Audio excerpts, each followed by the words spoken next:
رابع افشل نوع هو الهوى.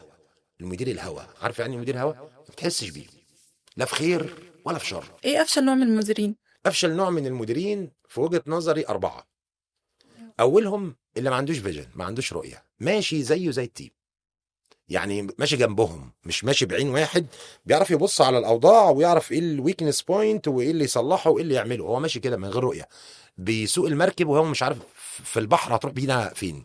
على فكرة الناس بتطمن جدا للمدير اللي فاهم وعنده فيجن وعنده رؤية. تاني واحد او تاني سبب ممكن يخليه افشل مدير في وجهة نظري، انه يشتغل بايده، يستسهل كل شوية الشغل. فكل ما حد تحتيه ما بيعرفش يعمل حاجة فيقول له طب وسع انت اعملها لك انا بايدك. ده تاني افشل نوع، لان اللي تحتيك عمره ما يتعلم. الوقت اللي كنت هتديه علشان تعملها اديهولها عشان تعمل لها كوتشنج، عشان تعلمها، عشان ترتاح انت من الحتة دي بعد كده وتفضل تعملها طول الوقت. تالت حاجة الشكاي. انت التيم اللي عندك بيشتكي وبيجي يقول يا جماعه السوق فيه مشاكل، احنا عندنا ضغط، احنا المنافسه مش عارف ايه. انت كمدير بتشتكي نفس الشكوى. طب هل ده ينفع؟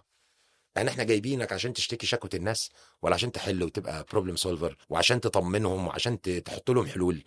فاذا كنت شكاي زيك زي التيم بتاعك فانت ثالث افشل نوع من المديرين. رابع افشل نوع هو الهوى. المدير الهوى، عارف يعني إيه مدير هوى؟ ما بتحسش بيه، لا في خير ولا في شر.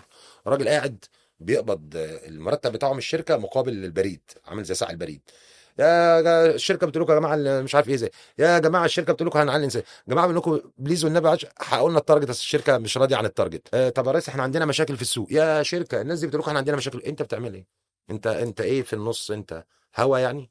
لا، انت الشركه محطاك في المكان ده عشان تمثل الشركه قدام الموظفين، وتمثل الموظفين قدام الشركه، وانت اللي بتلعب دور مهم جدا في تظبيط كل الاوضاع اللي حواليك دي علشان توصل بالناس دي ان هم ينجحوا وياتشيف اللي احنا عاوزينه، وفي نفس الوقت يتعلموا ويتطوروا ويحبوا ويكملوا، فتعمل بيلدينج للتيم. الاربع حاجات دول قاتله في اي مدير. اي حاجه تانية غير كده صدقني تعدي نتعلمها.